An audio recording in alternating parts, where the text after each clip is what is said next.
Në Sahihun e Muslimit, kjo është shpjegimi i Hafidh an-Nawawi, rahimahullah. Edhe është karakteristika e Sahihut Muslimit është që nuk ka tituj. Domethënë vetëm i ka radhitur hadithet, kurse titujt pastaj ka vendosur Nawawiu. Pastaj Hafidh an-Nawawi ka vendosur një titull tjetër në këto hadithe tjera që vijnë. Al-amru bis-sabri ala dhulmi al-wulat wastitharihim. Domethënë urdhri për ta duruar padrejtësinë e pushtetarëve. Edhe kur ata I japin përparësi vetvetes. Edhe ka përmendur këtu Imam Muslimi disa hadithe. Dhe një hadith I njohur për të cilin Hoxha Qëndrimi Ashari me të cilin tallet. Domethënë hadith që me të tallet Qëndrimi.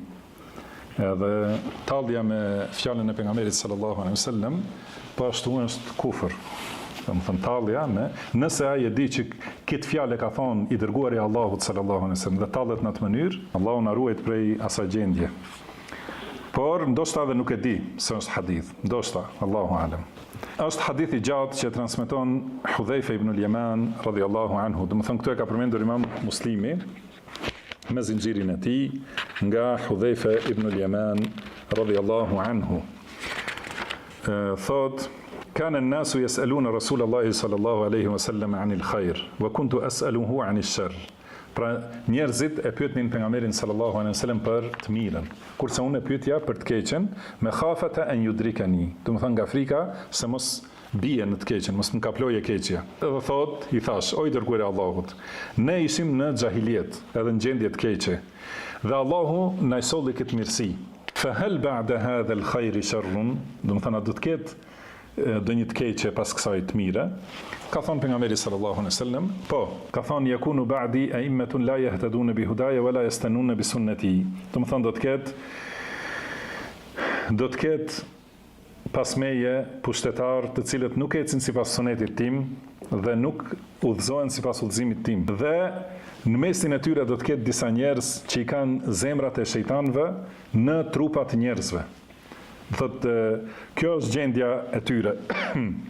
Kjo është gjendja e këtyre pushtetarëve. Domethënë realisht kanë zemrat e shejtanit në trupat njerëzve. Mirë po, çka thot pejgamberi sallallahu alaihi wasallam? Se ka thonë Hudhaifa si të veproj nëse ndodh kjo kohë, ka thonë tasma'u wa tuti'u lil amir. Domethënë dëgjon dhe I bindesh pushtetarit. Shikoni, do thotë ky është I njëjti hadith. Domethënë ne nuk themi se kur pra është obligim të bindemi pushtetarit, domethënë se ai është Ebu Bekri ose Omeri ose Uthmani ose Aliu. Por domethënë ka mundësi që me të vërtetë është shumë I keq. Mirë po bindja ndaj tij, domethënë bindja ndaj tij do thotë mos shkaktimi I rebelimit dhe trazirave. Ky është qëllimi. Domethënë këta e bëjmë për shkak se na ka urdhëruar Allahu dhe na ka urdhëruar pejgamberi sallallahu alaihi wasallam. Pra I ka thonë pejgamberi sallallahu alaihi wasallam për këta njerëz, ka thonë tasma'u wa tuti'u lil amir wa in duriba dhahruk. Domethënë ta dëgjosh dhe ti bindesh pushtetarit edhe nëse të rrihet shpina, wa ukhidha maluk, edhe të merret pasuria, fasma' wa ati'. Dëgjoj dhe bindu. Pra ta dëgjosh dhe ti bindesh pushtetarit, edhe nëse të merret pasuria dhe të rrihet shpina, dëgjoj dhe bindu. 2 herë ka përsëritur pejgamberi sallallahu alaihi wasallam. Kurse vjen ky domethënë ishte Sahih Muslim. Vjen Qëndrimi Ashari, thot Ama ata çka thonë?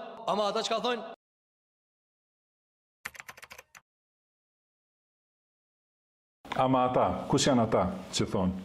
Domethënë kështu publikisht nuk janë banë ta përmendin kush janë konkretisht kush është ai, kurse në rrethe private thonë rëbjovcat. Rëbjovcat thonë dëgjoj isma wa ati'.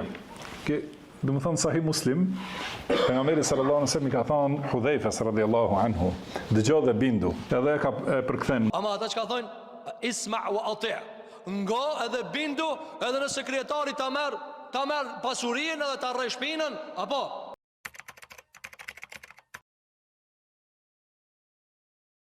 Dhe me ka kinit edhe grujnë ta morë dhe fëmijën, ti ngoj ata. Dhe me ka kinit edhe grujnë ta morë dhe fëmijën, ti ngoj ata. Pani se Allah e ka pa me ju bind ati, jo bes që ka pa me ju bind.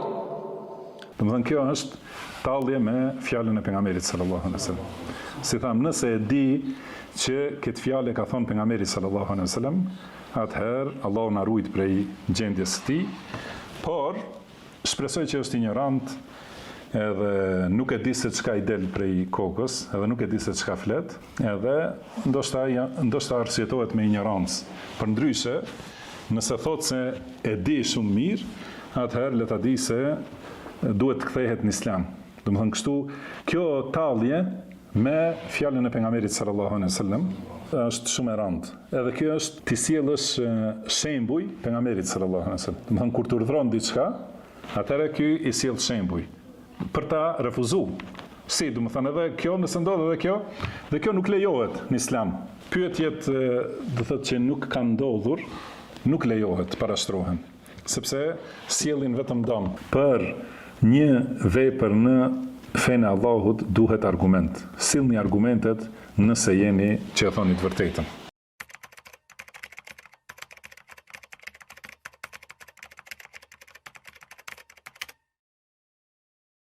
Atëherë, vinë njerëzit dhe i thoni Imam Ahmedit, lutu kundër Mu'tasimit.